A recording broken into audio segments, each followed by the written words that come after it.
The Subcommittee on National Security will come to order. Without objection, the Chair is authorized to declare recess at any time. A core attribute of sovereignty is maintaining control over national boundaries, yet for years we've witnessed the failure of the U.S. government to secure our southern border. This failure has allowed millions of foreign nationals to enter the United States illegally and has allowed huge amounts of illicit narcotics to be smuggled into the country.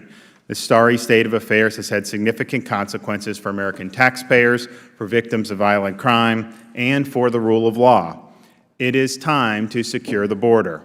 A central issue of the President's 2006 campaign was the promise to build, quote, an impenetrable, physical, tall, powerful, beautiful southern border wall, end quote. The administration is taking steps to fulfill that promise, and the Subcommittee on National Security is closely monitoring this process. The President issued an executive order on January 25th for the Department of Homeland Security to, quote, take all appropriate steps to immediately plan, design, and construct a physical wall along the southern border, end quote. On March 17th, the DHS issued 2 requests for proposals for prototype designs as a first step in fulfilling the requirements set forth in the executive order. DHS is expected to use these prototypes to inform actual construction. Now, border walls have seen success in recent years. President Trump has identified Israeli border security measures as a potential model for securing the U.S.-Mexico border. The construction of a security fence on the Israel-Sinai border cut illegal entries from over 16,500 in 2011 to just 43 in 2013 and 12 in 2014, a 99% decrease. Israel's Prime Minister, Benjamin Netanyahu, remarked that President Trump is right. I built a wall along Israel's southern border. It stopped all illegal immigration. Great success, great idea. Now, do those who oppose building a wall dispute that success? Or is the reason they oppose building a wall precisely because they acknowledge its potential effectiveness at curbing illegal immigration? I think we have to figure that out.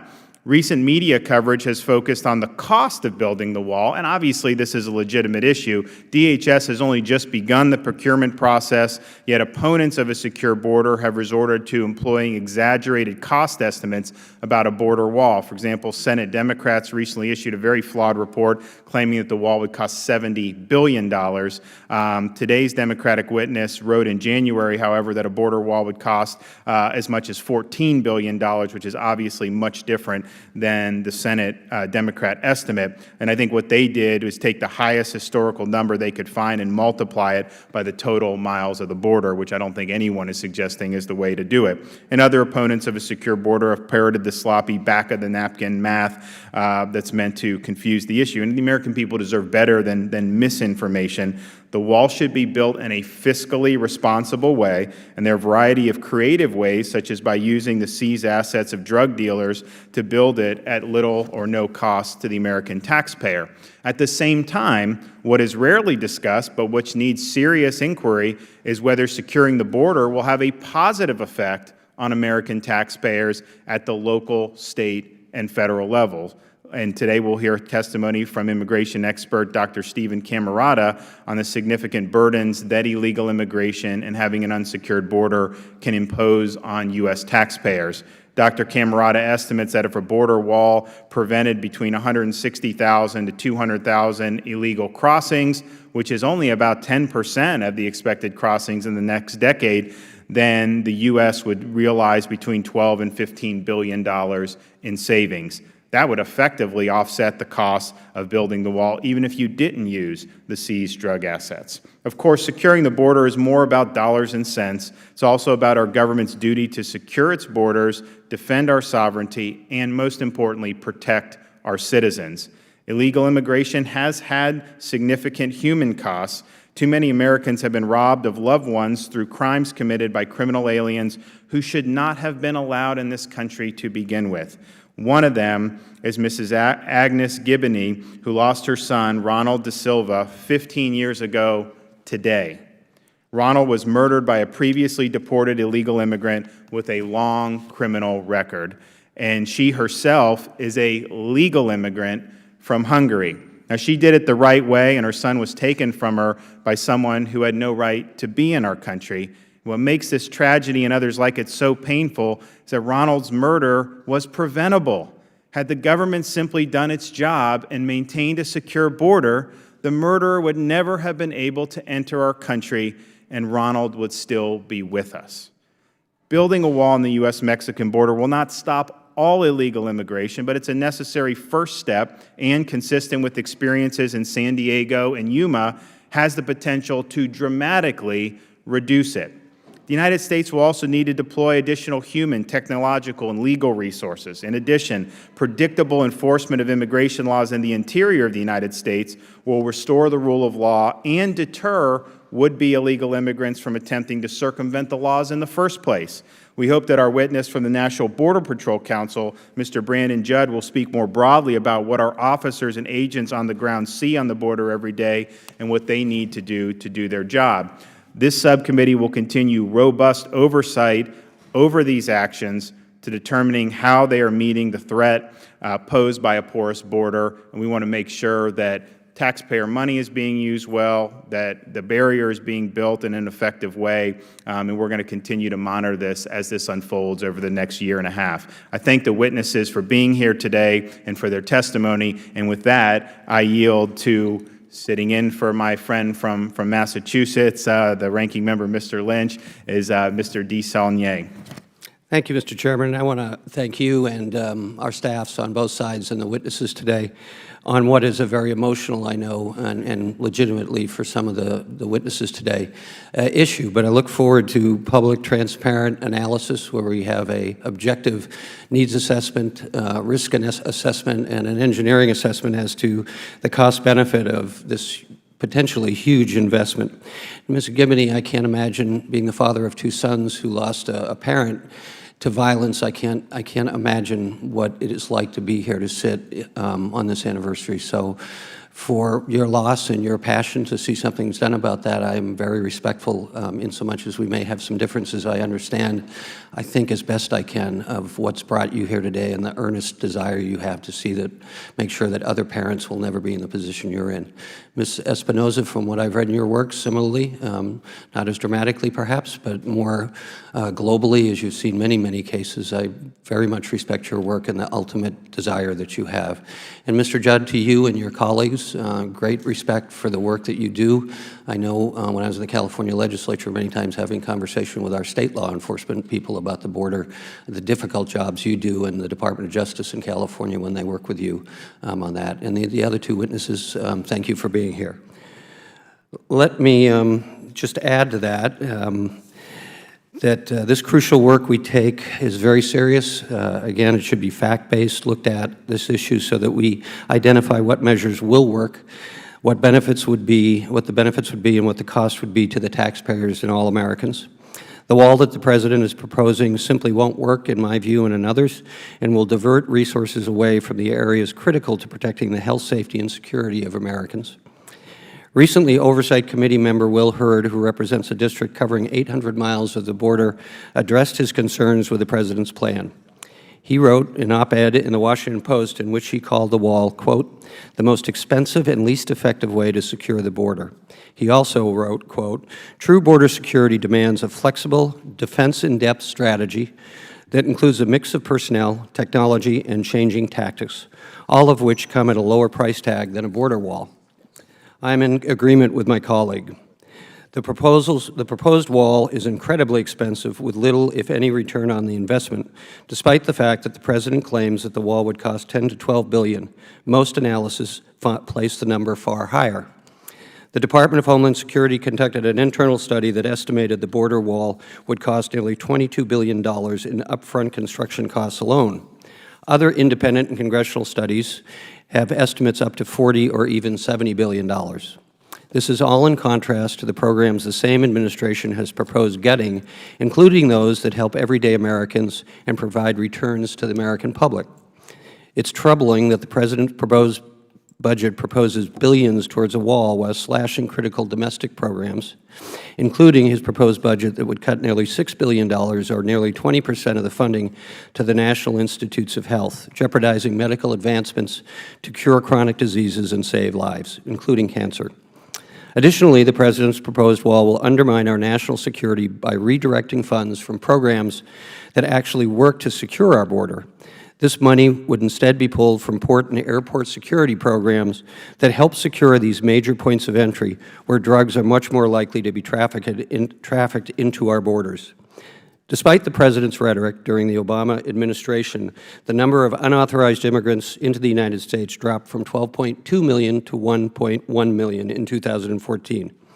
During that same time, more people became unauthorized to be in the United States simply by overstaying visas than by coming across the U.S. border with Mexico. At least 40% of all individuals in the United States illegally have overstayed their visas rather than coming across the border. The President's proposal to build a solid concrete wall across the length of our southern border fails to be either workable or cost-effective. His request for Congress to appropriate billions of dollars is a short-sighted request for Congress and breaks one of his most fundamental campaign promises that the American people would not pay a dime for the wall on the U.S.-Mexico border. Mr. Chairman, we have a short video to play at this time. Without objection.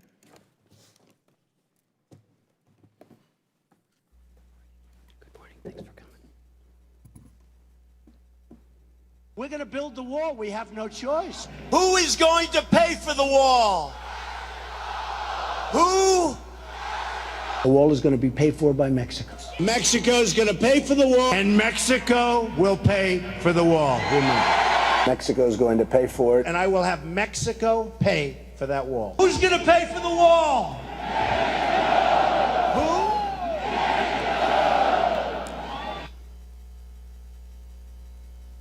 Do you believe that Mexico will pay for it? No. He's obviously talking about having Mexico pay for it. Do you think that's actually a viable option? No. Thank you, Mr. Chairman. When announcing his presidential bid, the President stated, and I quote, "I would build a great wall, and nobody builds walls better than me.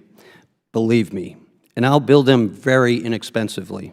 I will build a great, great wall on our southern border, and I'll have Mexico pay for that wall. Mark my words." End of quotes. At the February 2016 campaign rally, the President reiterated, "We will build a great wall along our southern border, and Mexico will pay for that wall 100%. Of course, these are only a few of the countless times the President has overpromised and underdelivered for the American people. Now, less than 100 days into his presidency, he has completely abandoned this promise and changed his tune. Earlier this week, President Trump tweeted that Mexico will pay for the wall, quote, "eventually and in some form." With his track record, nobody should believe that. Instead, he is demanding that American families have the burden of finding additional billions of dollars to build this wall. Until earlier this week, he was signaling that he would be willing to shut down the government to get the leverage to take this money out of the wallets of hardworking American families.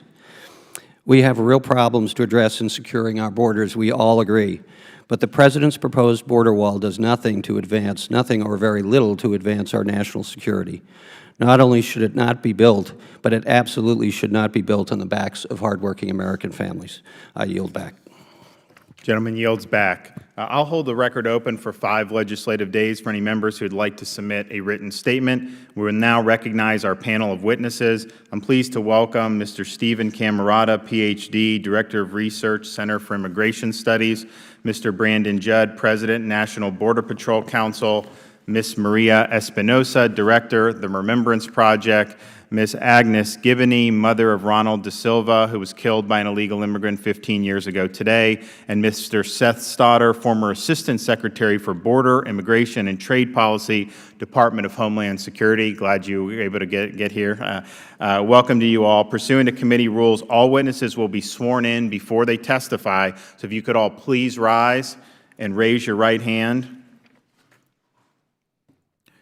Do you solemnly swear that the testimony you are about to give will be the truth, the whole truth, and nothing but the truth, so help you God?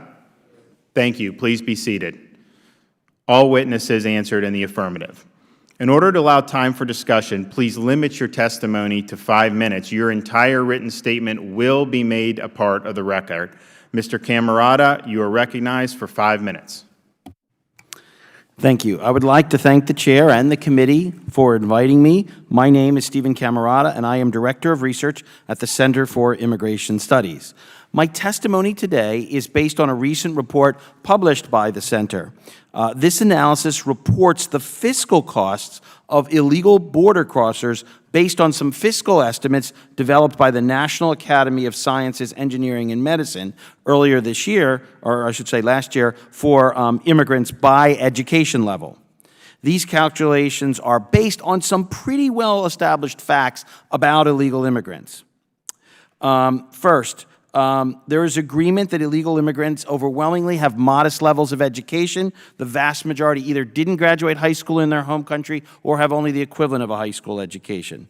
There is also agreement that immigrants who come to America with modest levels of education, regardless of legal status, create more in cost for government than they pay in taxes.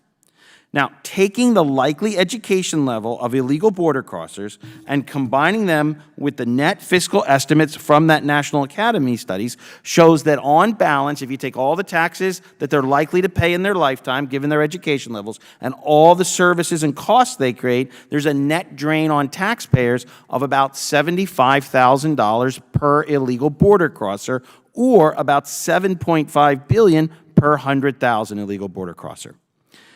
This figure is only for the original illegal immigrant. It doesn't count their descendants. We can do that. That's also in the study from the academies. If we apply those estimates, then the cost would rise to about $94 billion per illegal immigrant and their descendants, or about $9.4 billion per 100,000.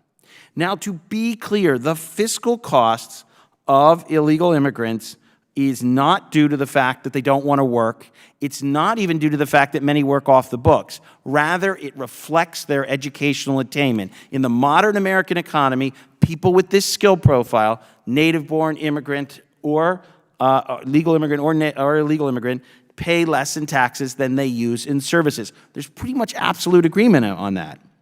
Now, what these cost estimates do is give us an idea not only of what illegal border crossers cost, but they let us evaluate the likely savings that different enforcement strategies create for taxpayers versus what these enforcement strategies might cost. So, for example, a newly released study by the Institute for Dissent Analysis indicates that perhaps 1.7 million new illegal immigrants will successfully cross our border in the next 10 years.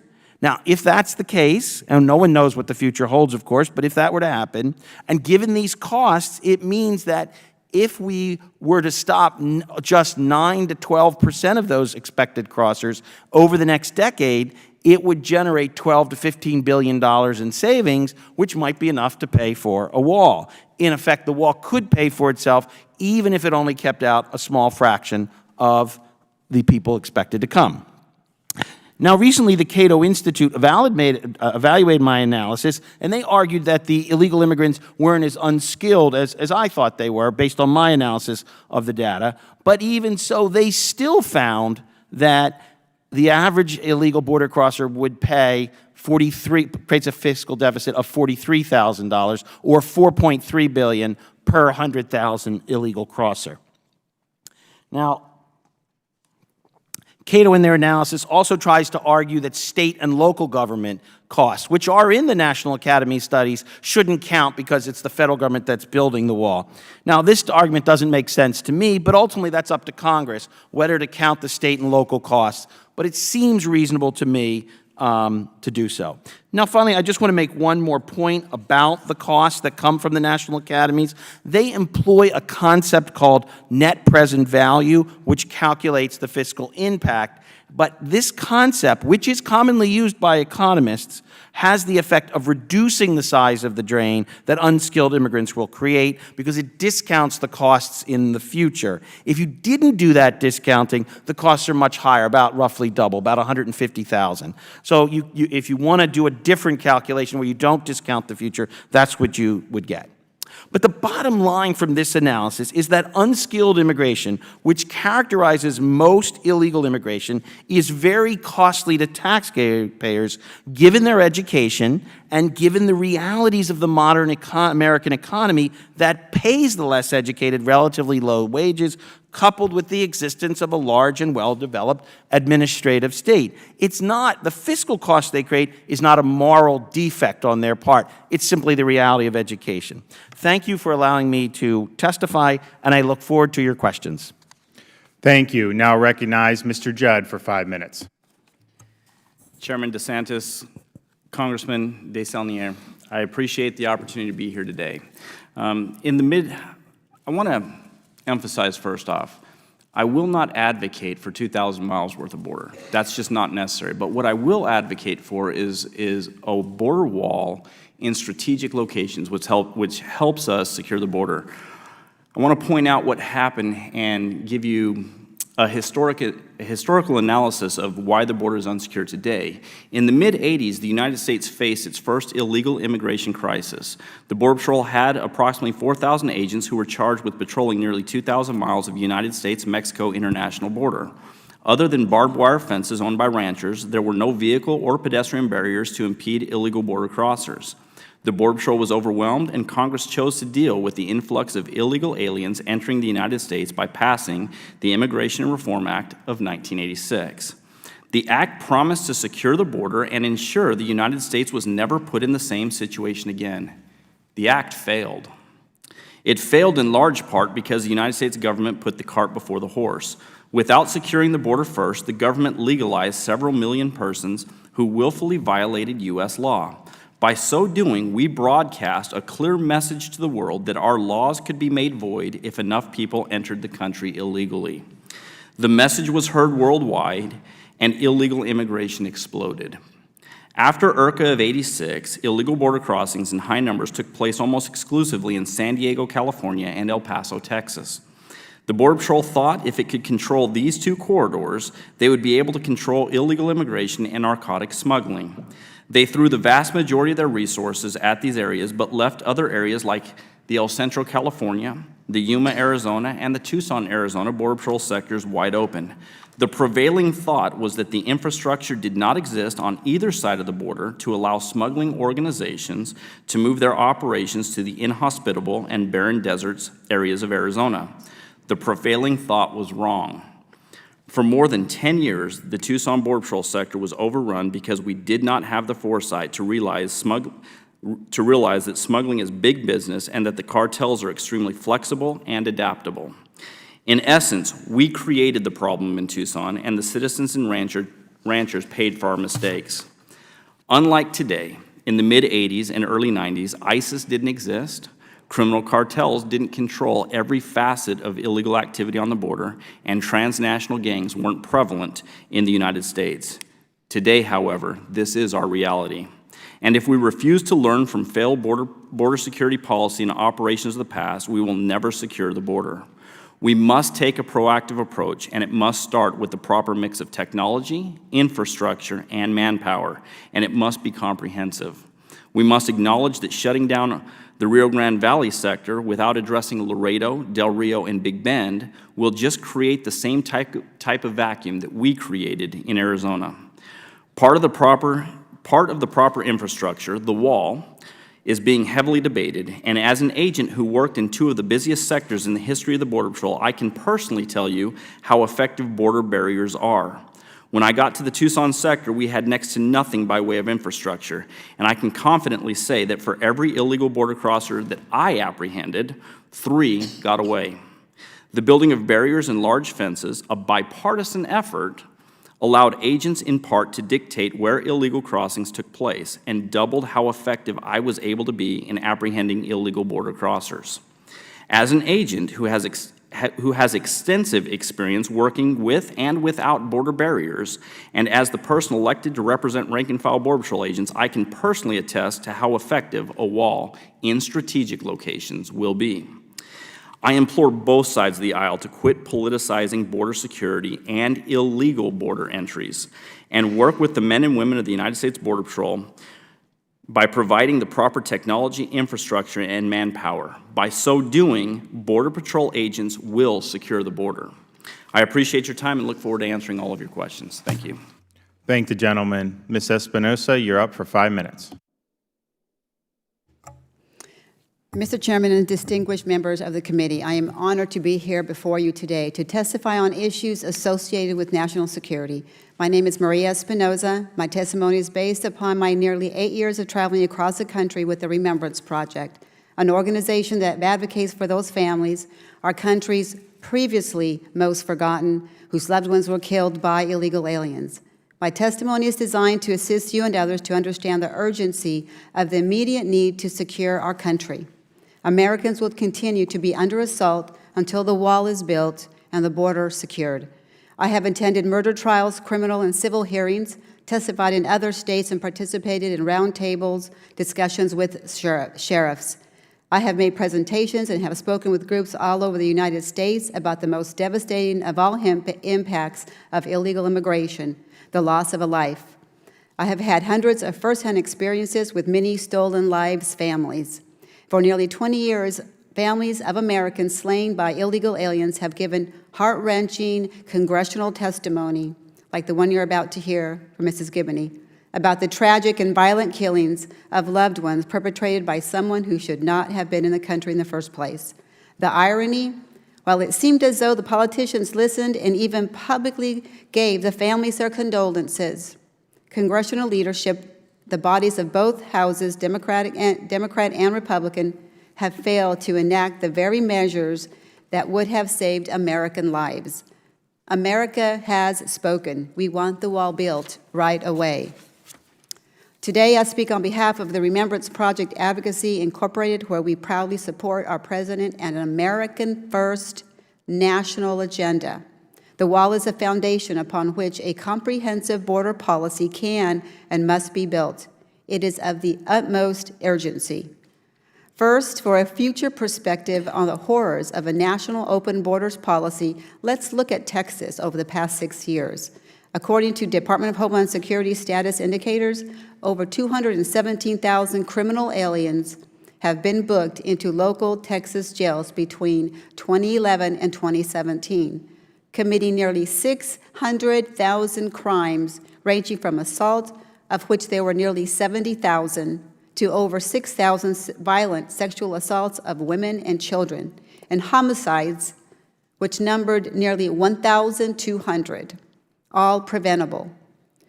These are only a sampling of the heinous crimes they have committed. Department of Homeland Security reports that a full 2 out of 3 of these crimes were committed by aliens here illegally.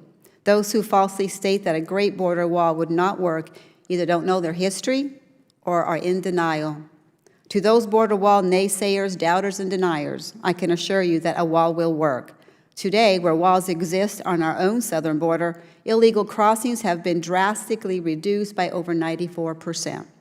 In the Arizona's Yuma sector, arrests of illegal alien crossings dwindled from over 138,000 to just over 8,300. The known attempts to enter and those who escaped dwindled to an equally minimal number compared to the hundreds of thousands who entered and evaded arrest in previous years. Yes, your honorable committee and men and women, walls do work. To falter now has dire future consequences to Americans and America's future. If not built when another open borders president is elected, the technological deterrence and all-important army of border agents will be reduced or entirely removed, allowing this Holocaust of American killings to resume. This unwise policy must not be allowed to be perpetrated upon our families. Based upon preliminary information, we believe that the American stolen lives may number in the tens of thousands. But because the government at every level has previously failed to identify correctly the illegal alien killers, no one knows for sure. We welcome Congress's commitment to assure an accurate accounting and believe that all Americans, if they knew the true human cost of this invasion, would demand the wall be built immediately. Just last month, there was a string of reports of heinous crimes committed by illegal alien gang members. The Remembrance Project advocacy stands behind President Trump with the American people in demanding that Congress immediately fund the construction of the wall. All of you here today and all of Congress bear a duty not just to your constituents, but to all Americans to preserve our sovereign nation and keep our communities safe by first and foremost securing our borders. I ask you to do all you can to stop these preventable killings and murders that permanently separate families from their loved ones. Please, not one more stolen lives. Thank you. God bless you, and God bless America. Thank you. Ms. Giboney, you're up for 5 minutes. Thank you for inviting me here today. My name is Agnes Giboney. I was born in Budapest, Hungary. I was 2 when my family left in January of 1957 as refugees.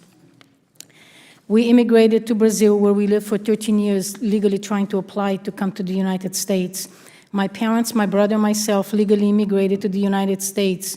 We followed all the rules, the laws. We followed all the background investigation, thorough background investigation, and thorough medical exams by American consulate appointed and approved doctors. We also had to have character witnesses attesting that we had good moral standing, and my father was required to have a job contract. Today, April 27, marks my son Ronald da Silva's 15th anniversary of his murder. Ronald was my firstborn, my only son. His father, my first husband, was a Brazilian national. Ronald was a good person, kind, considerate, respectful, loving, funny, and sometimes a practical joker. He helped my parents, and Ronald was a good big brother to his 2 sisters. He was always there when anyone needed his help. Ronald went to visit his 2 children, Matthew and Marcel, and while standing on the driveway, he was shot, a bullet that was intended for someone else. The shooter, the murderer, was an illegal alien with a long criminal record who had been previously deported. Immediately after the shooting, he fled to Mexico. His wife was depositing her welfare check at the credit union so he could withdraw it in Tijuana so he could live on.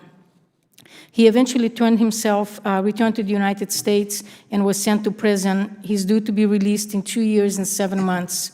I am afraid that California won't notify ICE of his pending release. It took me almost 11 years to find out he had an ICE hold. If our borders would have been secured, Ronald would still be here, along with thousands of innocent victims killed by illegal aliens.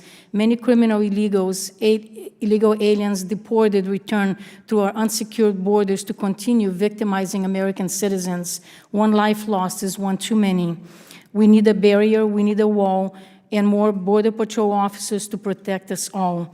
Ronald's murder devastated my family. My only sibling, my brother Laszlo, had a massive stroke at age 51 due to the overwhelming stress and despair. He died the following day, only 4 months after Ronald was murdered. You see, my brother was married to my sister-in-law, who is from Mexico, and that devastated them. My father gave up living. He wanted to die, to be with Ronald, his first grandchild. It took him 11 years of suffering. My mother tried to be so hard and strong for me and the family. She was our rock, but I could see the incredible pain in her eyes. She too is in heaven now. They are together, my son, my brother, father, and mother. I have never seen my husband Mark, a highly educated man, retired deputy chief of El Monte PD, where my son was murdered, so helpless. Watching the devastation, the panic, the pain, there was nothing he could do to undo or fix what happened. He was the one to call me at the campground where I was camping with my 2 daughters with Girl Scouts to tell me that Ronald was shot in the shoulder and he was expected to survive.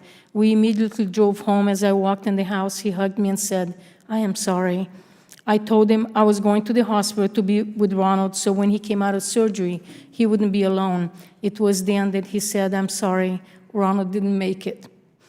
Now I live a life sentence of pain and suffering, wondering what would Ronald look like.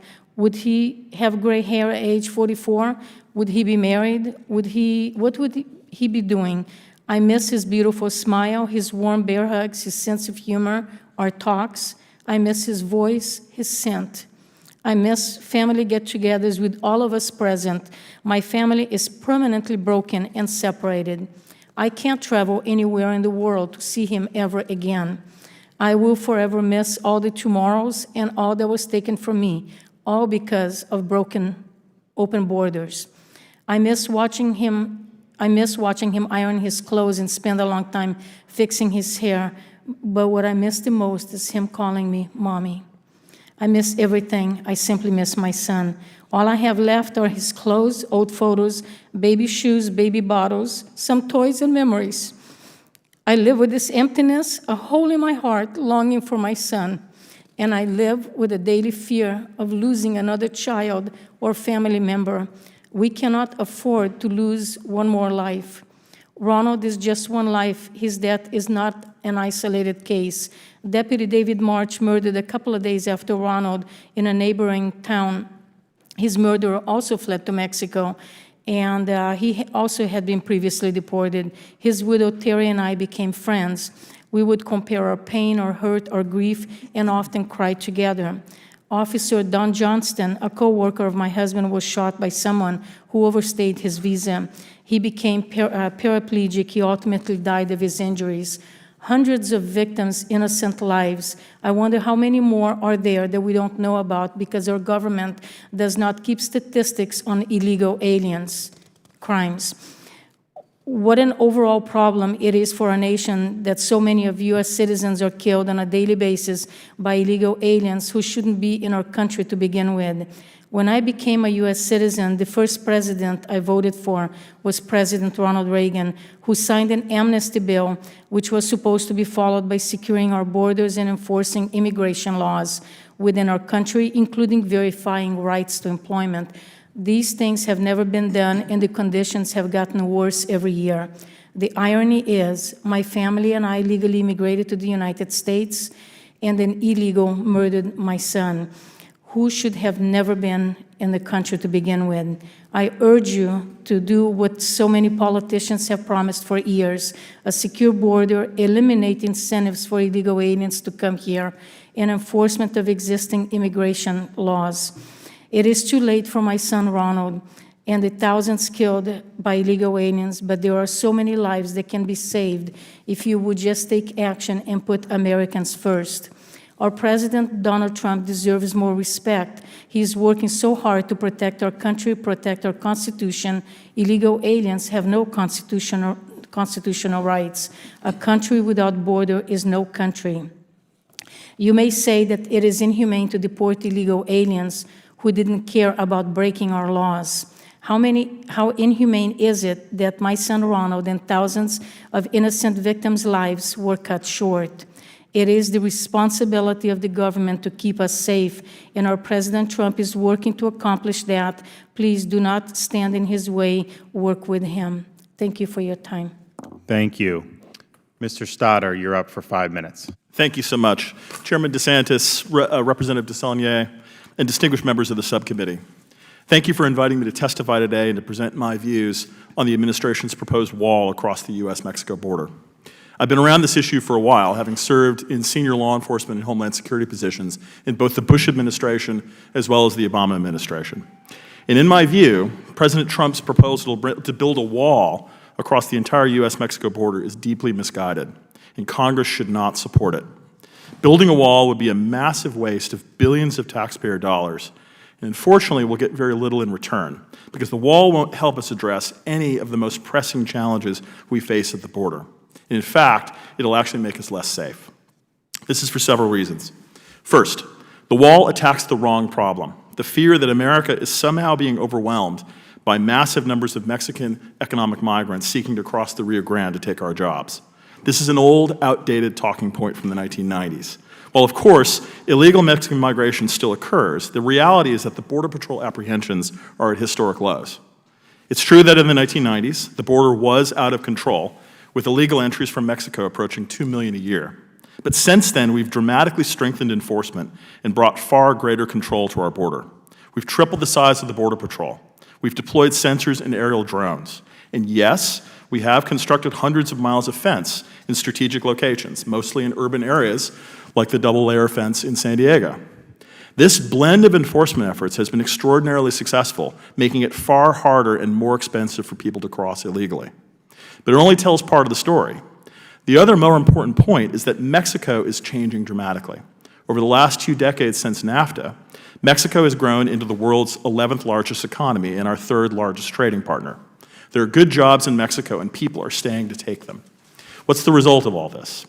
According to the Pew Research Center, more Mexicans now leave the United States than head north, and border apprehensions of Mexicans are the lowest in decades, with overall apprehensions now 75% less than at the high water mark of 2000, when 1.6 million people were apprehended by the Border Patrol. Of course, some do still try to cross, and some do get in. Border enforcement will never be perfect, in the same way that even the best urban police forces will never be able to prevent all crime. But the reality is that the investments this Congress and administrations of both parties have made in securing the border have paid off. Our border with Mexico is far more secure than ever before. Now, this is not to suggest that we don't have pressing challenges at the border. We do. Unfortunately, a wall is not going to help us address any of them. First, the wall will not make us more secure against terrorism. There's little evidence of terrorists seeking to enter the United States across our southwest border. One of the most important reasons for this is our close partnership with Mexico. We work together to share and analyze information on travelers to the Western Hemisphere so we can spot known or suspected terrorists before they get here, far away from their southwest border. If the fight over the wall poisons this security partnership with Mexico, it will make the American people less safe. Second, the wall will not stem the flow of illegal drugs.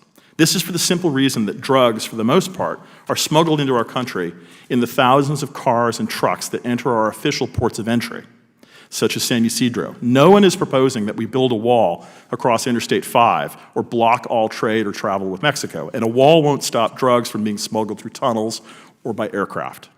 Third, a wall will not help us fight the drug cartels. Most senior cartel leaders don't travel to the U.S., but if they do, they don't wander across the Sonoran Desert. But if Mexico reduces its cooperation with ICE and DEA in retaliation for our effort to build that wall, it'll be far more difficult for us to successfully build cases against key figures or locate them for arrest in Mexico. And finally, the wall will not help us address the most pressing migration challenge we face, which stems from the crisis in Central America, with thousands of Guatemalan, El Salvadoran, and Honduran families fleeing violence, extreme poverty, and environmental crises and coming to our border to seek asylum here. Most of these migrants are coming to our ports of entry or voluntarily turning themselves into Border Patrol agents between the ports of entry in order to claim asylum. Under U.S. and international law, we can't just build a wall and bounce them off. We must allow credible asylum claims to be heard in our immigration courts, and a wall will only channel those claimants to the ports of entry. It won't prevent them from coming in the first place. So a wall is not going to help us with any of the most pressing challenges we face at the border. Back in the 1970s, Senator Proxmire used to hand out what he called the Golden Fleece Award to highlight wasteful federal spending. I can't think of any program that would make Senator Proxmire more proud than the border wall, the ultimate golden fleece of American taxpayers, with billions going to contractors seeking to build a wall that will provide no security benefit to the American people. Republican Representative Will Hurd puts it well. Building a wall is the most expensive and least effective way to secure the border. That's sad enough. But even sadder is that the effort to build the wall will divert resources away from measures that will actually help address the priority challenges at the border.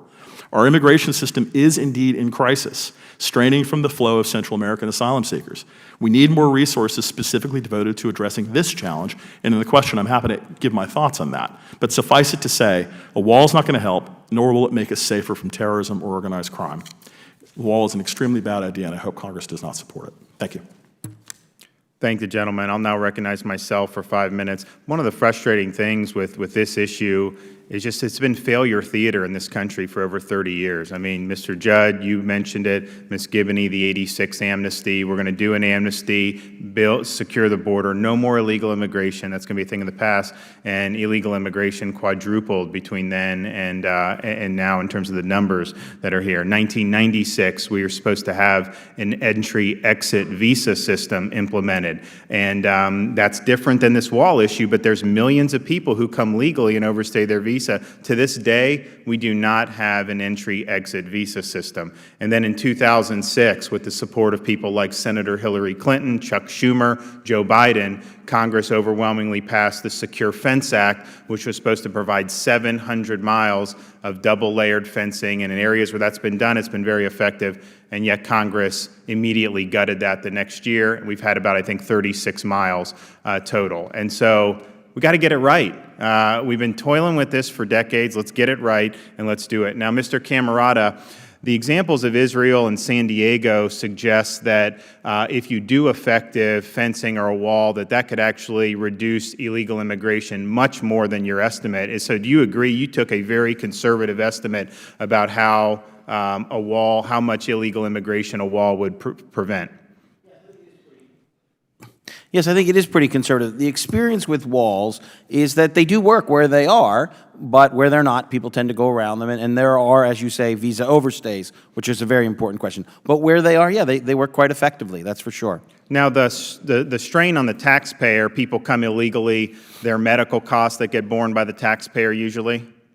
Right, that can often happen. People go up to an emergency room or otherwise free clinic, so that's a big area of cost. Education costs? Education is another one. We spend about $17,000 on each child in the United States, very, very roughly, and you have maybe over 1 million illegal immigrant children in U.S. schools. And then law enforcement people say, well, people who come illegally don't necessarily commit crimes at a higher or lower level. And I don't know if that's true, but even if it is, that's taxing law enforcement, correct? Because those would be people, if the border was secured, that law enforcement have to worry about at all, correct? Perfectly reasonable. The data's all over the place on that. It's not clear whether illegals have a higher crime rate, but I think as we've heard today, that's really not the point, is it? If someone's not even supposed to be in the country and they kill someone, that is clearly preventable. And I think that's what frustrates the American people so much. Now, your study, it doesn't even take into account, I don't think, the non-economic costs associated with having a porous border and allowing illegal immigration. I mean, you know, drugs, human trafficking, obviously the crime, as we've seen, that is not even reflective at all in your study, correct? No, I didn't include any of the costs for the children of illegal immigrants, too. Okay, so there's clearly, I think with the victims we've seen, I mean, there's immense cost that goes with that.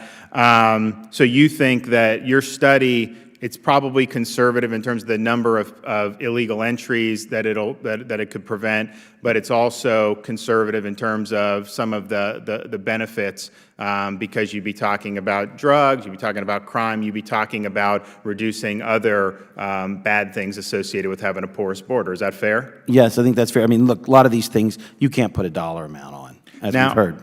In terms of paying for it, are there ways, whether it's what Senator Cruz suggested by taking the seized drug asset money, which is billions and billions of dollars, others have said take some of the illegally obtained refundable tax credits by, you know, that's $7-8 billion I think you could save. So do you agree there are ways where that money can be identified and used that don't necessarily involve just having the American taxpayer pay for it directly?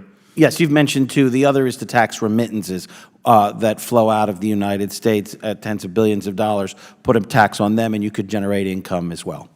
Now, Mr. Judd, I think you agree that when you have areas where these barriers have been effective, like San Diego, obviously the bread and butter is still going to be you guys out there, but it really is a force multiplier because one of your agents can then cover a much larger territory if you do have that barrier. Is that right? With a barrier, it's estimated that all we need is one agent per 3-4 linear miles. Without a barrier, I need one agent per linear mile.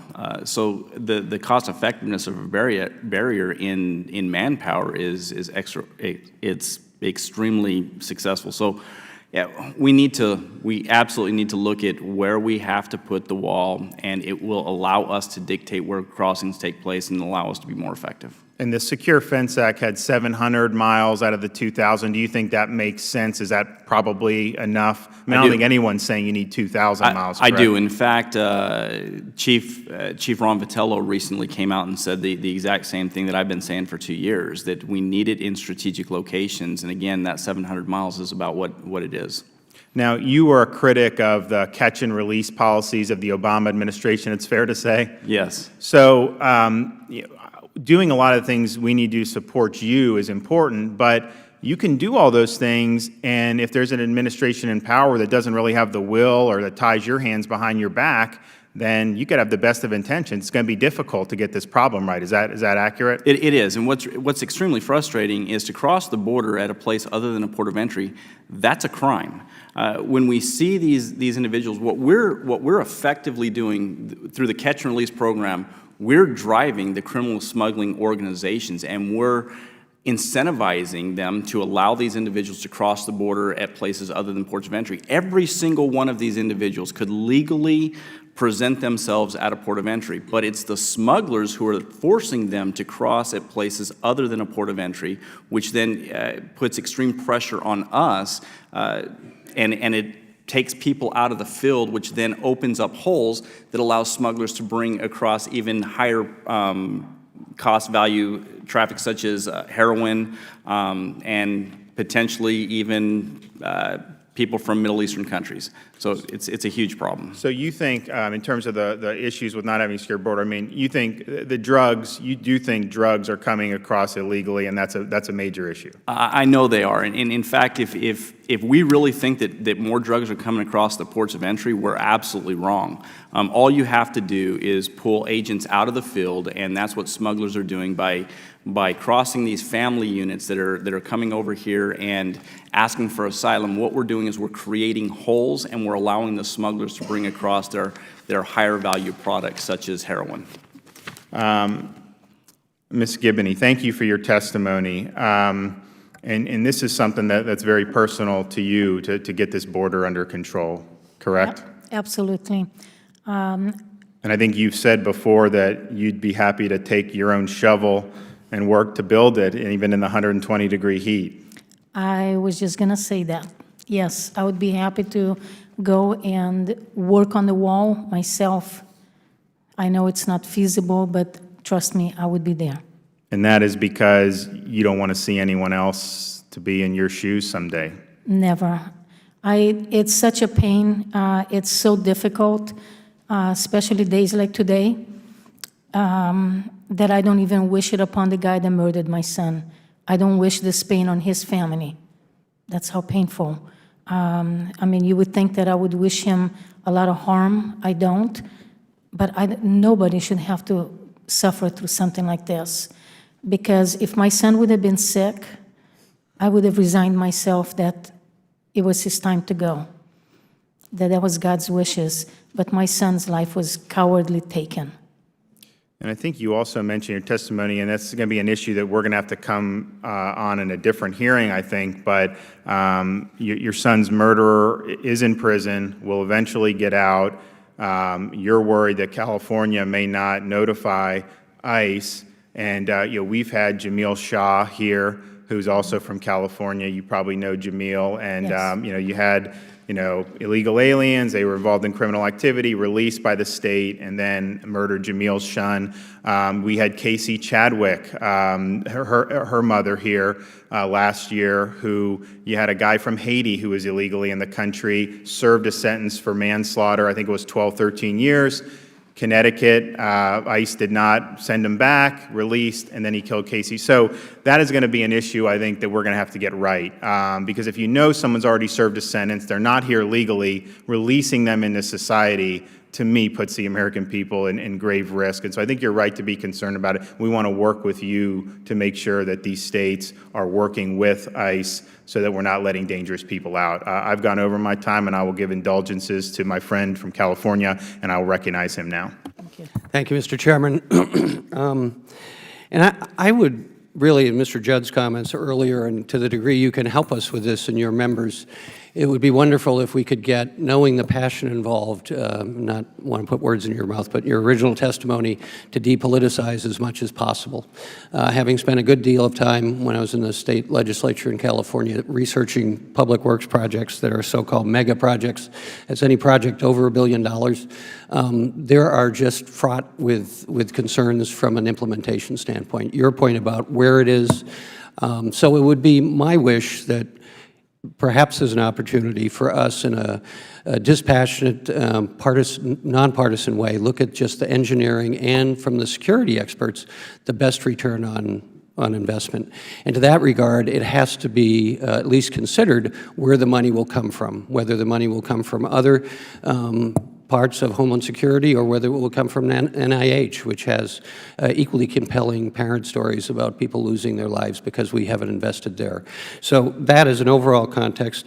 First, Mr. Chairman, I'd like unanimous consent to enter into the record the Cato report that Mr. Camarada referenced, not the most liberal organization in the world. The title of the report is "The Border Wall Cannot Pay for Itself." So I would like to enter that into the record. Without objection. And Ms. Giboney, the comments about your concerns from California, having a good relationship and being from California with the governor's office and with the attorney general and other public safety people, we have differences of opinion respectfully, but to the degree that it's appropriate, I would like to also work with the chairman to make sure that we communicate appropriately with you about the release of your son's, the perpetrator of that crime. So I'm happy to work with that, with the difference that we have some differences of opinion, but as appropriate, I'd be happy to. Mr. Stodder, you have a lot of experience in this field as I said earlier, in big public works projects, usually get a needs assessment, extensive peer-reviewed need assessments, so you get risk assessments. You let the engineers do their job, tell them what the objective is. You let the experts like Mr. Judd and Homeland Security have their input. With your extensive experience, are we at that point yet to go ahead and make a judgment that this is, realizing there are dueling ideological think tanks that are offering their own perspective, including some that you would have an unexpected, like the Cato Institute, view of it? I think we're at a position right now to know for a fact that a federal program like this will have massive cost overruns. We know that for a fact. We know that the wall, whatever the estimates, whether it's $15 billion, $22 billion, $70 billion, we actually have no idea what a wall would actually cost.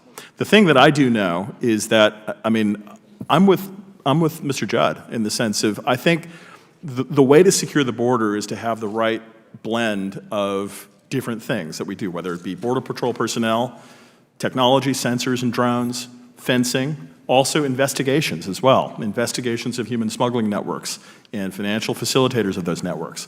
You have to have a blend of all of them. And I think the fallacy, of the wall is to think that, well, this is just one size that's going to fit all. We're just going to put a giant Great Wall across the southern border, except for the ports of entry.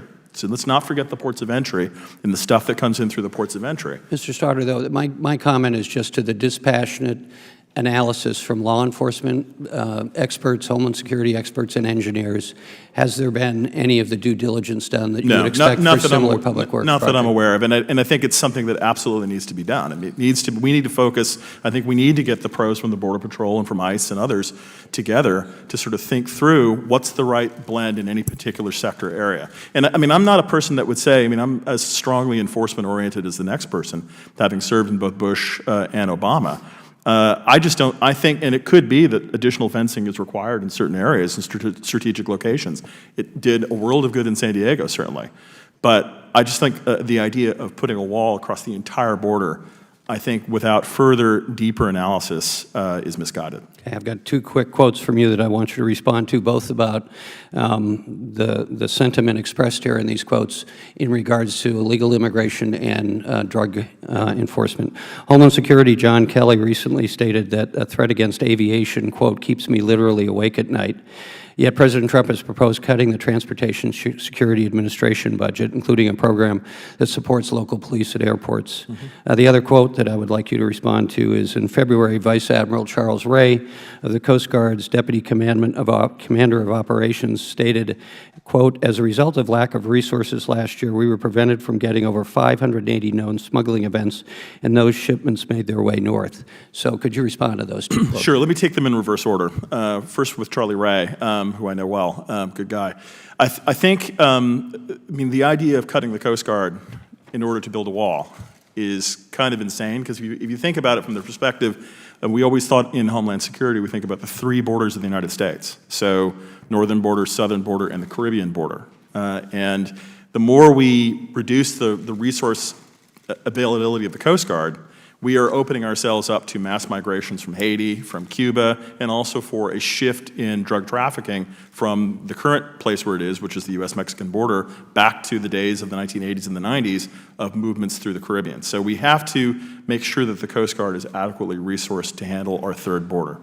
With regard to TSA, the cuts to TSA, I'm the first one to admit that, certainly TSA requires some, evaluation to sort of determine, where it spends its money. But yeah, the reduction of expenditure on the Viper teams to help state and local law enforcement, not only in airports but also surface transportation, is perhaps unwise. And just a concluding comment, Mr. Chairman, and Ms. Demings can speak to this with more expertise than me, but having spent some experience on this, it's always dangerous, I think, for us in elected office, irrespective of party, to jump to conclusions about criminality and how to stop it. That needs to be evidence-based. We have some bipartisan agreements on that in other fields. I would suggest that this is one of those opportunities to be driven by evidence-based research in addition to the engineering aspects of this project that is thoroughly peer-reviewed. Thank you, Mr. Chairman. Thank you. With unanimous consent to waive on Mr. Grothman from Wisconsin. He's not a member of the subcommittee, wanted to participate there. Without objection, so ordered. The chair will now recognize Mr. Comer for 5 minutes. Thank you, Mr. Chairman. And I have to say that during the 2-week recess, I spent the whole time traveling the district. Have a very wide district, very rural. 6 hours from east to west in my district in southern Kentucky. I had 10 town halls and I don't know how many meetings and how many conversations with people, and the wall always came up. And there is overwhelming support in my district to build the wall, and that's something that people expect to get done in the very near future. So I had a couple of questions first for Mr. Judd. Would the border wall have mitigated the terrible opioid epidemic we're seeing sweep across America, especially in my rural district in Kentucky? It absolutely will, because again, we will then dictate where illegal border crossings take place if we build the wall.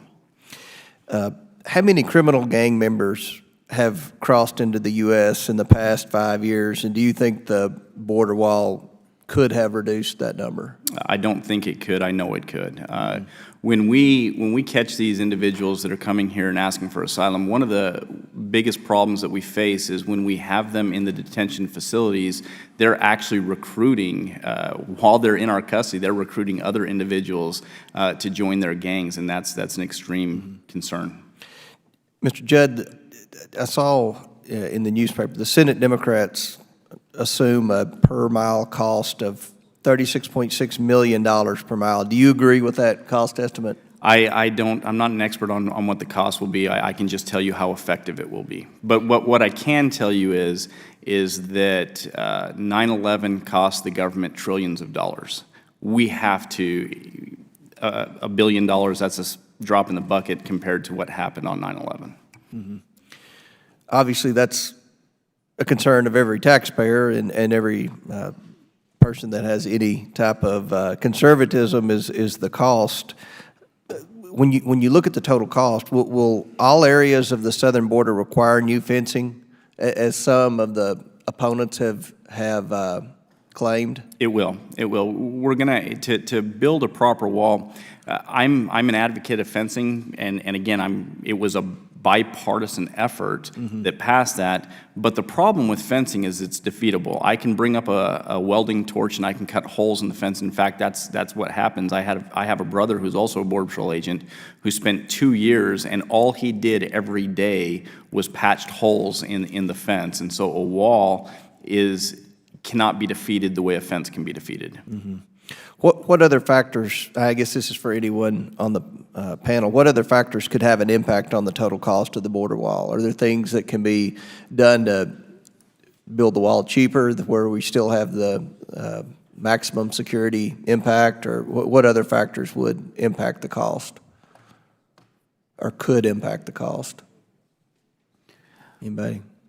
Well, I mean, obviously, one of the key questions is, what are the most vital areas, right? There's parts of the border that are not likely to become major smuggling routes, at least for individuals. So we don't need a wall or even a lot of fencing there, maybe just a vehicle barrier. So I certainly don't think that we need a giant wall across the whole border. That's not my position. My position is that there are places where a wall and fencing barriers are vitally important, and we don't have them.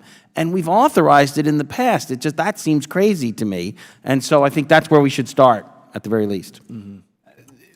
To address your question, one of the things that I have been impressed with, and again, this is not trying to take a political stance. I'm independent myself. But one thing that I have been impressed with is I've had the opportunity to meet with President Trump face-to-face on 4 occasions. I've had a telephonic conversation with him specifically about this issue. And one of the things is yes, he's come in with preconceived notions, but one thing that I have been very impressed with was, as a businessman, he has been willing to listen to the experts and what they've had to say. Now, what his ultimate decision is going to be, I don't know. But I have had the opportunity to let him know that it's not 2,000 miles worth of wall, it's strategic locations, and he's been open to that idea. So I'm hoping that's in fact where he goes, because that will drive the cost way down. That's great. One thing just to add to that a little bit is the unpredictable factors in terms of how you construct a wall like this, or even fencing in areas, is environmental issues, private lands, all kinds of litigation that could come out of this. I mean, I think we shouldn't, in any big project like that, we cannot be Pollyannish about how much this is going to cost and how long it's going to take, because of the other factors that could go into it. And I have huge concern about the private property aspect of it, so I would agree with that. But my time is up. Thank you, Mr. Chairman. Thank the gentleman. Chair now recognizes Ms. Demings for 5 minutes. Thank you so much, Mr. Chairman, and thank you for having this very important hearing. First of all, I want to just say to Ms. Giboney how sorry I am for your loss. I am the mother of 3 sons, and I can't imagine what it would be like to not have those hugs and talks and interaction with them. So I'm so sorry for your loss. I spent 27 years in law enforcement and at the Orlando Police Department. And I can tell you, as a 27-year veteran, I've worked my share of homicides, aggravated assaults, rapes, child molestations, kidnappings, more than I care to admit. And I wish that I could have simply put up a wall to stop it, because I would have done that. A question that came up earlier, what I can also tell you without hesitation is that the overwhelming majority of the people we arrested in those cases were not undocumented immigrants. And so the ranking member is absolutely correct that we do as we keep America safe. It is my #1 priority. We have to be careful that we are not generalizing a certain group of people from a certain place if we are committed to doing this correctly. Mr. Judd, I also want to thank you for your service. This is not a political issue. It's certainly not for me. I'm going to believe that it's not for you. You talked about how important effective border barriers areas are. And just to kind of clear up this for me in my mind, candidate Trump, when he talked about the wall, said it's going to be hardened concrete made out of rebar and steel, and that's not the wall that you support. Is that correct? Actually, I absolutely support a wall that can be that is not defeatable.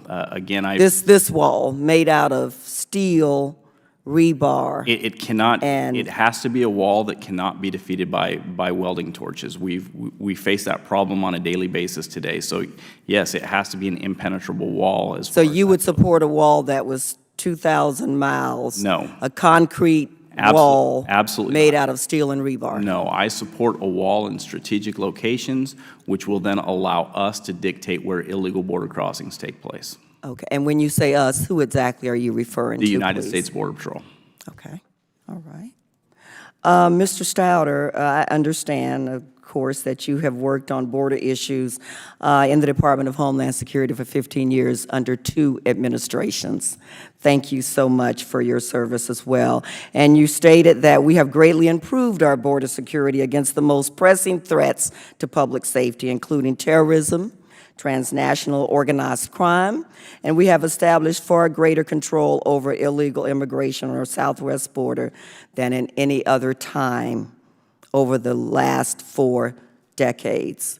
Can you explain in more detail, I don't think we can talk about it enough, how we've greatly improved our border security, or in other words, what has changed? Sure. What did we not have 4 decades ago that we now do? Yeah, I mean, I guess what I can speak to is, since when I served in the Bush administration in the years after 9/11, and then also serving the Obama administration, there's been a bipartisan consensus, both administrations and in Congress, to strengthen border enforcement. We have tripled the size of the Border Patrol. We have deployed sensors, aerial drones across the border. We have put fences, secure fences, in important strategic locations on the border. Are more fences needed in different places? I don't doubt it. But I think that's a question for the local Border Patrol sector chiefs to determine in their particular areas of responsibility what the right mixture of personnel, technology, and infrastructure really is. The other thing is that I think ICE, U.S. Immigration and Customs Enforcement, has become far more effective in going after human smuggling organizations and going after their financial facilitators. So our investigative capabilities are also fairly strong. Now, here's the other thing that I think to focus on here. Number one, with regard to Mexican immigration, you have to think in terms of the undocumented population in the United States, which is declining. It's around 11 million people right now, down from about 12 million people 10 years ago. Less than half of that population now, as just announced the other day, is Mexican. So that population is now mostly visa overstays. It's less than half is the Mexican population, and it's declining. The numbers of people who are coming across the border now, the Border Patrol is regularly apprehending about 400,000 people at the border every year, down from 1.6 million when I started back in the Bush administration after 9/11. But half of those people are from Central America. So the Central Americans who are coming up, and those folks, either whether they're apprehended by the Border Patrol or by the Office of Field Operations at the Port of Entry, most of those folks are actually claiming asylum because they're fleeing violence, or they're fleeing other difficulties in Central America, or they've been told to do so by the smugglers. Some are legitimate, some are not, but all of them are entitled to a day in court in their immigration courts if they pass a credible fear screening, and about 90-something% of them pass credible fear. So what I would say is that we have become far more effective at policing the flow of people coming from Mexico. Mexico has changed economically, so more people are staying home. Fewer people are coming, but we still have serious problems, and the serious challenge that we're facing now in terms of migration is Central America. And that's straining our resources because people are claiming asylum, but there are 500,000 person backlogs in our immigration courts, and that's what causes CBP and ICE to have to release those folks into the United States pending their claims.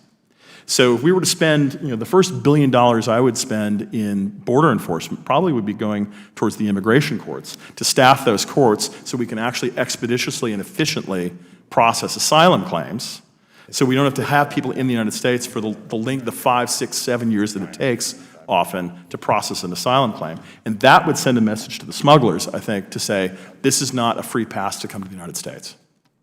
Thank you so much, Mr. Chairman. Thank you so much for the additional time. I yield back. You mentioned asylum. I mean, do you think that Congress needs to relook at how some of those statutes operate so that we can kind of not incentivize so many people to come in and make claims that really aren't meritorious? It's a difficult question. The way the system works right now is that people come in, kids who come on a company don't have to go through the credible fear screening. They just come in. So if they're coming from Central America, not from Mexico. But the issue of whether credible fear should be looked at again, I think is a difficult, tricky question, because I think the reality is, the stakes of being wrong of a USCIS, a Citizenship and Immigration Services officer, being wrong and determining somebody does not have credible fear can result in certain circumstances of somebody going back to El Salvador or Honduras and being killed. So the stakes are high in terms of how we think about the credible fear test. Now, having said that, I think the statistics are of people coming from El Salvador and Honduras, and to a lesser extent Guatemala, about 95% of them make it through credible fear screening. Okay. And in the immigration courts, 50% All right, succeed. yeah, let me recognize Mr. Duncan for 5 minutes. Sure. Well, thank you, Mr. Chairman, and thank you most of all for the great job you do chairing this subcommittee. Let me just say, Ms. Giboney, I've noticed that some members of the Congress and many of these Saturday night comedians try to make jokes about the wall. It's not much of a joke to you, is it?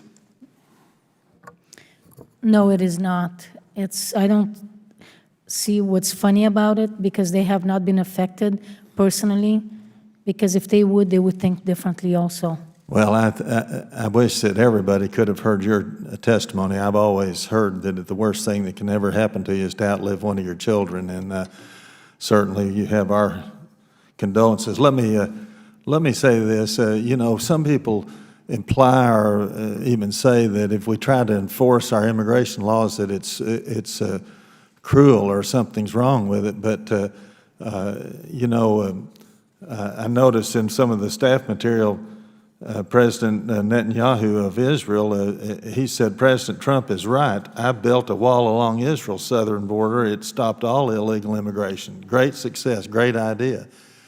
Somehow he can do it and not be criticized, but if we try to do it, there's something wrong with it. And then also I noticed in the material that I've been given from the staff, I mean, even Mr. Stodder said it's a border works in certain strategic locations, and I think that makes a lot of sense to me. I know the material we've been given says that just before they built the first wall in San Diego, there were approximately 700,000 apprehensions, and this last year it was down to 31,000. So a wall has been very, very effective there.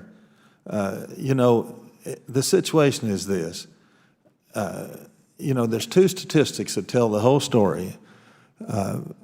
With only 4% of the world's population, we buy almost 22% of the world's goods. We have a standard of living far beyond what anybody else has. So you certainly can understand why so many hundreds of millions, maybe even a couple of billion want to come here. And the second statistic is that 58% of the people in the world have to get by on $4 or less a day. I mean, most people in this country don't realize how blessed we are, how fortunate we are. And you can understand why so many people want to come here. And we sympathize with all these people. The Americans are the kindest, most generous, most sympathetic people in the world. But we simply can't open our borders and just take in everybody who wants to come, because our hospitals, our jails, our sewers, our schools, our roads, our whole infrastructure, and not to even mention our economy, we couldn't handle the rapid influx of people that would come here. And there's no other country that faces the problem that we face to the extent that we face it. And so it's not cruel, it's just common sense. Dr. Camarada, the staff says that there's a recent National Academy for Sciences study that estimated the net fiscal drain of each illegal crosser was $74,722. Are you familiar with that study? Yeah, let me be clear. What the National Academy did was calculate the drain or fiscal benefit, depending if someone's very skilled, by education for each immigrant. So what I did was just apply that to the skill level of illegal immigrants to come up with an estimate how big it would be. So I took their estimates by education and looked at the education of the illegals, and it comes to about $75,000 per illegal. Then also we've been provided with figures that the IRS is paying out billions in improper payments to illegal immigrants every year through the use of refundable tax credits. Have you looked at that? Yes, particularly the refundable portion of the additional tax credit. The IRS a while ago made a determination that they could pay that out, and they didn't have to worry so much about illegal status. So yes, they are clearly paying hundreds of millions, if not billions, out to illegal immigrants. There's no question. It's also the case that they pay some out in the earned income tax credit, but less. Well, final question. Let me ask you this. For years, we've seen this figure, and even in the material that we've been given for this hearing, it says 11 million illegal immigrants. Almost everybody I talk to estimates that it's way more than that, way more. And that we're really probably talking 20 or 30 million, but you've studied this in detail, and I haven't. Tell me what you feel is the accurate or most accurate figure in that regard. It's important to recognize that it is illegal and difficult to measure, and there is a margin of error. But if you're asking me, I think it's 10 to 12 million. Could it be a little bit higher? Yes, it could be. But very briefly, the way we arrive at a number like that is we know about how many legal immigrants there should be in the United States. And then we look at the data the Census Bureau collects that identifies immigrants, and then we subtract that out, and we get a residual. And that number is about 10 million. And so then you think, well, maybe we're missing 10% based on some other research. But it could be 20%, but you can see how it doesn't get up to 20 million. Is the Census Bureau data itself any good? I'm going to argue yes, just because when we look at what the data shows us about school enrollment, or we look at what the data shows us about birth, it pretty well lines up with administrative data. So I think that those estimates are right. Let me stop you and ask one last thing. How many millions have we allowed to immigrate here legally over the last, let's say, last 50 years? Well, the total foreign-born is about 46 million today in 2017, and about 10 or 12 of that is illegal. So there are about 33 million, 32 million legally people present in the United States who are foreign-born. Now, some have become citizens, but that total foreign-born legal is about 32 million. My point is that no other country in the world has even come close to allowing as many people to immigrate here legally as we have. Thank you very much. Thank you, Mr. Chairman. I thank the gentleman. Time's expired. The chair will now recognize our guest from Wisconsin for 5 minutes.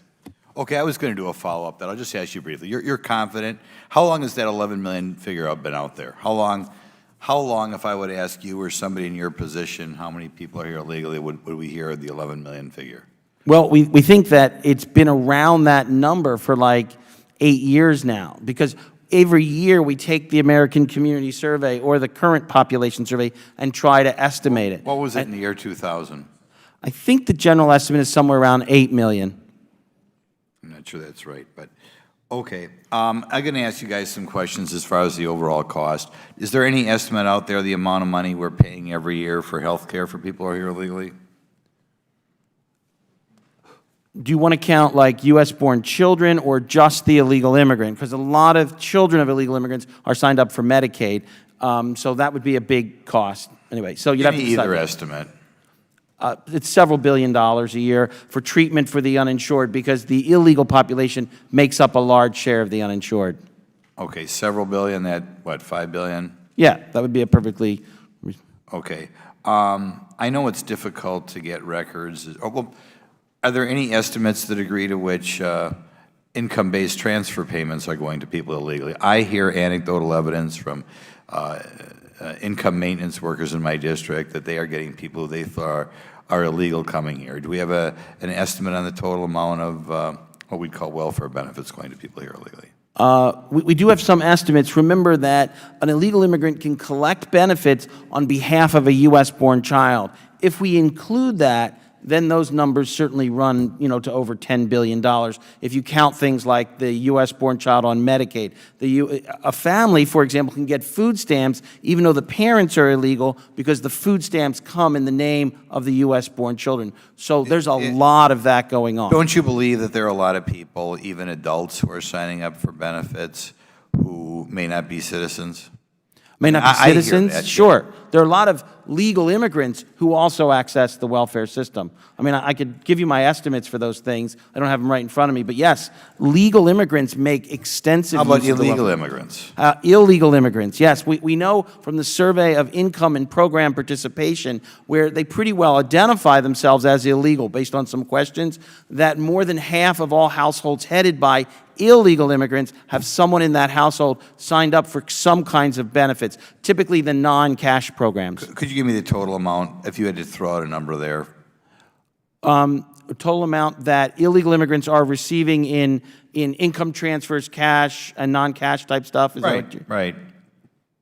Oh, that would be well over $10 billion, at least, more than that, and most of it from the federal government. And of course, most of that is going to U.S. citizens, ultimately, right? Well, it depends on how you view it, right? Because if you have a family getting food stamps, the parents certainly can feed themselves on those food stamps. Okay. If the family lives in public housing because they have one U.S.-born children, which is certainly allowed, then the parents are benefiting. So it depends on how you want to calculate But most systems don't cut off U.S. citizen children from welfare benefits. That's right, they don't, and that's why illegal immigrants can use those programs through their U.S.-born children. It's hard to get the numbers. Do you know how many people in our criminal justice system, how many people in local jails, prisons are illegal immigrants?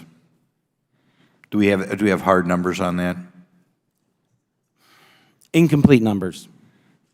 Substantial? I mean, when I hear talking to people who run these facilities, they think it's a significant situation, even in Wisconsin, but do you have any estimates? Remember, the federal government is paying out lots of money already through the SCAP program, so that might be a place to begin to look at what share of inmates in jails and prisons. So that's big. I'll give you a question. Do you know what the age of consent is in other countries around the world? I'd leave that. I know it's less than the U.S. I don't know. Does anybody know about the age of consent is in Mexico, for example? Mr. Stodder, you've been involved in this area for quite a while. Do you know? I don't know the age of consent in Mexico. That's shocking. Well, obviously, when we have people coming from another culture, it's important, we adapt to our culture. How long were you involved in this game, Mr. Stodder, that you don't know that? The age of consent in Mexico? Yeah. It's never been presented to me to know what the age of consent is in Mexico. I know that the age of consent in the United States is 18. Well, it varies from state to state, but yes. Yeah, California. They're 18 in some areas, 16 in others. Isn't it age 12 in many parts of Mexico? Do you view that as a potential problem when people come into this country, men come into this country and are used to living in a culture in which the age of consent is 12? Should people talk about that? Should people be educated about that? What's the relevance of it? What are you driving at? Well, I am just saying. From a law enforcement standpoint, absolutely, because what we're doing is we're taking people into our country. People are coming to our country that have a different set of rules, and they're trying to take those sets of rules and apply them here in the United States when that's wrong. Again, we're talking about illegal acts. We're not talking about legal acts. We're not talking about legal immigration. We're talking about illegal immigration. And when illegal aliens come to the United States, and that's why Ms. Giboney and Ms. Espinosa are here today, is because these individuals come from countries that do not enforce their laws, and they come to the United States, and because they were allowed to break our laws, they think that they can break any law, and they continue to perpetrate more crimes upon U.S. citizens. Mr. Stoddard can't figure it out, but you see a danger in people coming to this country who don't know what our laws are with regard to the age of consent and may think the laws in this country are the same as the laws in other countries. And for those of us who care about women or young girls, we might view that as a concern. Well, we do. In fact, all you have to look at is what happened in the school in Virginia, where that young girl was raped by two people who crossed the border illegally, who were ultimately released under the catch and release program, which is why I'm so against the catch and release program. But we see that that people who break our laws willfully then try to apply their set of rules that they brought from their country into our own country, and that creates a huge drain on law enforcement. Not just a physical drain, but a drain on certainly the victims. Yes, absolutely. And I do want to state also that not enforcing our laws encourages more breaking of the laws, and we certainly do not want to import more crime. I don't think there's any evidence to indicate that kids under the age of 18, whatever their age, whatever the age of consent in their home countries, makes them more or less likely to commit crimes once they're here. I think the data is not there. I don't think that's what the data says. The one thing I will say about the age of consent that is important to think about, this Congress to think about, is with regard to the Central American unaccompanied minors who are coming here. That if they are under 18, if they're coming unaccompanied. Yeah, I'm running out of my time here. I'm well past my time, and the chairman has indulged me. But I just will say, it concerns me if people are not being informed what our culture and our laws are, who are coming here from other countries, who think it's perfectly okay to have sex with a 13-year-old, if that's the culture they're coming out of. But thank you. Gentleman's time's expired. I'll recognize myself for 5 minutes. Mr. Judd, it's been reported there have been a dramatic drop in illegal crossings over the past several months.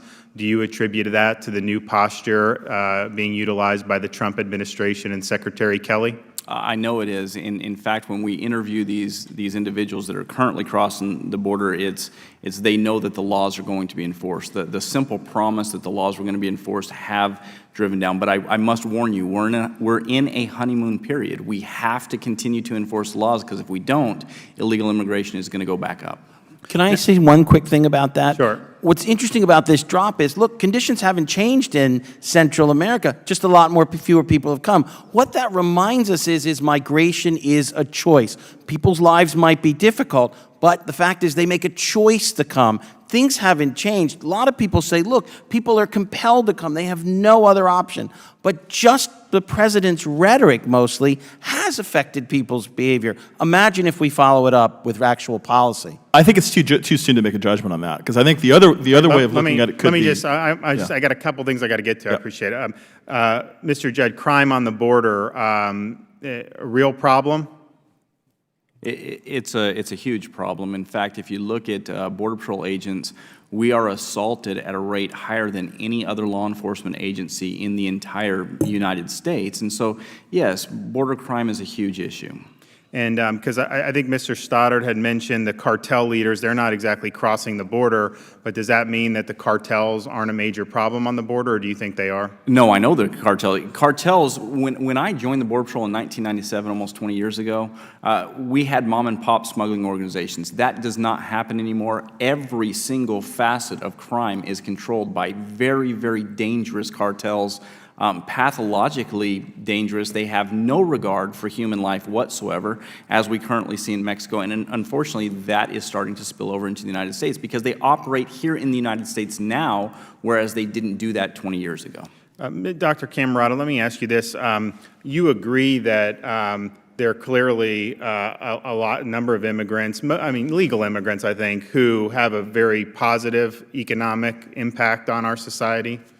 Especially in the fiscal area, the most educated immigrants are definitely a fiscal benefit, paying more in taxes than they use in services. But that does not describe the typical illegal immigrant. Right. So there's a difference between people who are coming through the legal channels, and I think it may not always be enforced, but our law is that people, when they come here legally, are not to be a public charge. They have to support themselves, correct? That is what the law, though it's defined in a very narrow way, so it's not that meaningful. So you're talking about people who are going through obviously unauthorized channels, and there's even a difference between the visa overstays versus the border crossers. The border crossers would have even less skills and they'd be the less least educated, education. right? Yeah. Okay.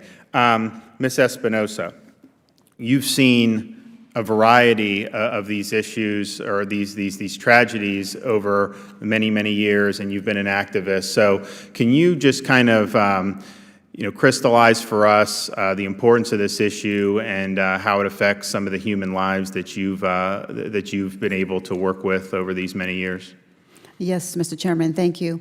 And what troubles us most is that all of these crimes and killings are preventable, and we only deal with the killings of Americans. However, the child molestation and rape is very high as well. You can see stats in North Carolina. And what is also very troubling is the fact that our own victims, American victims, are misguided through the system. And Agnes here was not allowed to give an victim's impact statement. So securing the border and enforcing laws, and I am for border wall and fencing, just like Mr. Judd here.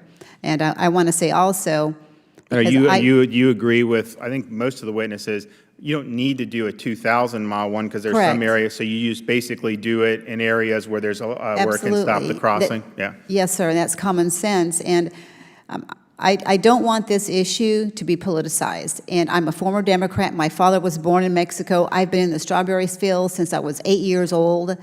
So this is not a political issue. When my husband and I, Tim Ling, started this Remembrance Project, we looked at the issue. It was about an officer in Houston, Texas, who was shot by an illegal alien, and there was a lawsuit brought against the city by his widow, who was also a police officer, Jocelyn Johnson. And that was about sanctuary cities. Never heard of it before. We were not political, and here we are. And again, I just stress to you that let's look at the issue here, not politicize American life. So we have seen so much, and again, I appreciate your time, but I just can't tell you how much if you would just please look at the issue and focus on keeping Americans safe. Thank you. Appreciate that. I'm going to recognize my friend from California for 5 minutes. Thank you, Mr. Chairman. I want to thank you and everyone who joined the hearing, including all of the witnesses.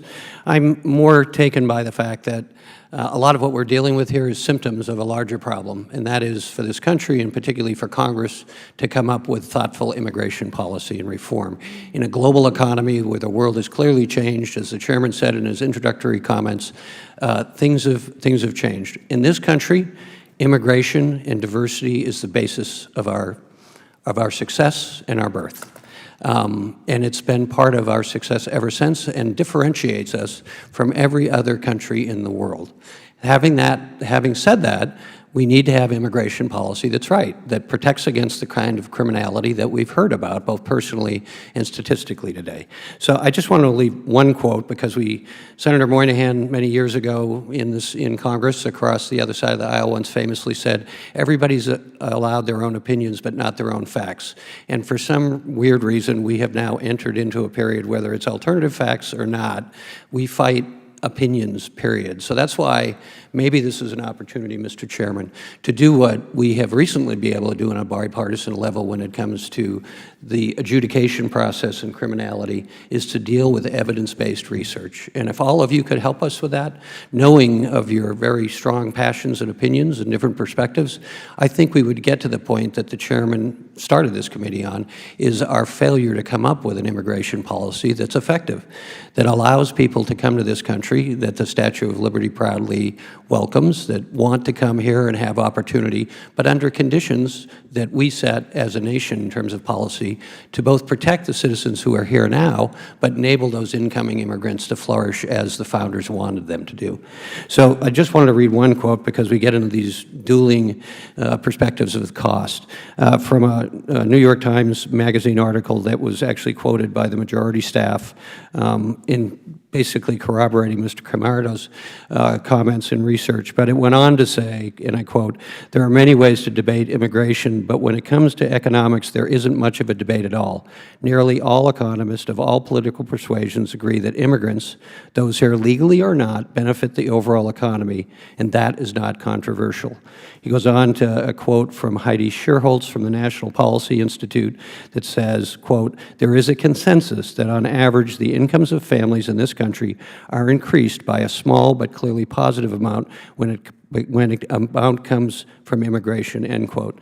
So I just end my comments in saying maybe this is an opportunity in this relatively poorly attended hearing, that all of us could focus on the real issue, that we recognize that immigration is a great benefit to this country and it is a basis of this country's success. In California, there's plenty of research that shows that the reason we're the 6th largest economy is because we have the most diversity and are the most reflective of the global economy. Having said that, we have to get immigration policy right so the things that have happened, at least statistically, are reduced. So that, Mr. Chairman, I would again thank you and hope that this is an opening of a new chapter in a bipartisan effort to put our efforts to where it's most effective. I thank the gentleman. The chair now recognizes the gentleman from Georgia, Mr. Heiss, for 5 minutes. Thank you, Mr. Chairman. Mr. Judd, let me begin with you. How did the construction of the multi-layer border fence in San Diego back in '96 impact illegal entry into the area? It moved illegal entry over to Tucson, Arizona, and it caused a huge impact. But what I can tell you, Representative Heiss, is that everywhere that we have built a fence, we have been effective. We have been effective in controlling where illegal immigration takes place, which then allows me to be more effective in the number of illegal aliens I take into custody. Do you have any idea how many apprehensions there have been, the difference from before the wall was built in San Diego as to apprehensions now? Oh, yeah. Again, the high water mark was the very late 90s, early 2000s, and San Diego was a fairly busy place. After the fences were built, the double arrow fences, the effective barriers were built, illegal immigration dropped to next to nothing in San Diego, and it all moved out to the locations where there weren't physical barriers. Yeah, let me give you some figures that I've found, and you can verify this for me.